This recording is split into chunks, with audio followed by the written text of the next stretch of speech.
За энд нэг юм мэдээлэл байгаа юм. Политимэ сайтаар. Энэ авилгын хэрэг мөн үү гэж. Өнгөрөх өдөр би бас улсын хурлын гишүүн Батлан хамгаалахын сайд байсан болттой холбоотой хэргийн асуудал сүүлийн үед бас нэлээд дуйлан болоод байна шүү дээ. Энэ хэргийн хүрээнд бас ярьж ирсэн. Ямар асуудалд орооцолдоод байгаа гэхээр манай хүн яасан гэхээр энэ инхийг сахиулах ажиллагаанд оролцдог цэргүүдийг бэлтгэдэг инхийг сахиулагчдын цогцлбор гэдэг юмыг байгуулчихсан байна. Санаачлагаараа. Энэ цогцлборыг Батлан хамгаалах яамны сайдаар болд ажиллаж байхдаа санаачлаад инхийн төлөө цогцлборын бүтээн байгуулалтын ажлыг хийж хэрэгжүүлсэн. Нийт төртгөн 6 сая доллар болсон гинэ.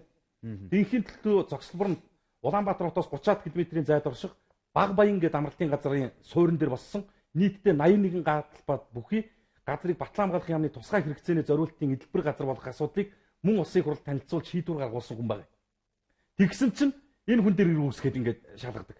Яасан гэсэн чинь Батлан хамгаалах яамны сайд тухайн үед инхийг сахиулах ажиллагааны бэлтгэл зардал болон инхийг сахиулагчдын совилтын бүтээн байгуулалтыг зээл тусламжаар шийдвэрлэсэн нь нөхцөл байдлаа тааруулан гарч шийдэлд хайсан ажил хэрэгч алхан байсан гэдгийг салбарынх нь хэлдэг. А гисэн чинь хүү төлсөн инхийг сахиулагчдыг нэрийг ашиглаж одоо хүү төлж баг улсад тохирол учруулсан гэдэг асуудал дээр унагч.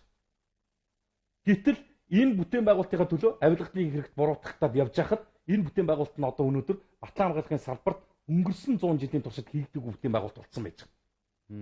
Монголын цэрэг арим инхийг сахиулагчид дэлхийн топ 20 цэргийн игнэнд нэгдсэн. Энэ үед инхийг сахиулагчид зөвхөн өнгөрсөн жил инхийг сахиулагчид гадаадын улс орнуудад инхийг сахиулах үйл ажиллагаанд оролцоод Монгол улсын төсөвт 120 тэрбум төгрөгийн орлого оруулсан. Иргэд бас мэдэхгүй байх. Би нэг дуулаад аваарай гэж бодсон. Инхийг сахиулагчид гадаадад очиж аль хаагаад амиад золиослоо тэнд амь насаараа дэнчин тавьж хүний нутгийн төлөө хүний нутагт очиж аль тааж ирээд тэр нь дүгж байгаа цалинг нь улс авдгаа гэж бод та нар. 120 тэрбум төгрөг нэг жилийн дотор авсан байгаа энэ үеж. Уг үйл ажиллагааны орлого 120 тэрбум төгрөг Монгол улсад төвлөрсөн байх юм аа гэж. Энэ ингээ боддоо. Цалинмөнгөтэй холбоотой бас нэг зүйл би нэг одоо цэргийн салбарын хүнээс сонсч ирсэн. Одоо энэ чинь нэг офицер ахлагч нарын нэг ялгаа байгаа шүү дээ. Солны ялгаа. Тэгээ цаанаас нь ингээд өгчт юм байна л да. Танах одоо буу зэвсэгтэйгээ явах юм бол тэдийн нэмэх хөтлөг нь офицер чинь тэд, цэрэг чинь тэд, ахлагч чинь тэд гээд машинтайгаа очивол тэд гээд ингээд бүх юмыг өгчт юм. Тэнгүүд одоо тэр мөнгө машин тэрэг зэвсгийнх нь мөнгөний бол бүр ор тос байхгүй.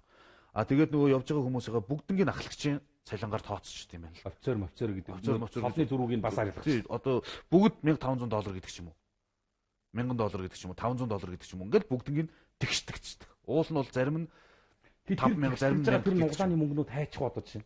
Одоо тэгэл төсөвт 120 тэрбум орлоо гэж бодохоор энэ нөхдүүд бол дундаас нь өчнөө завчдаг байх гэж байна. Тэгээд завчсан эцэст нь одоо энэ инхийг сахиулагчдын нэрийг барьж худалдаж идж байгаа хүмүүст нь хариуцлага тооцдог. Шал өөр хаяг амдуурсан ийм асуудал дээр оцтор хийгээ яваад идэг. Энэ хуулийн байгууллагын бодлого өөрөө их сони юм аа.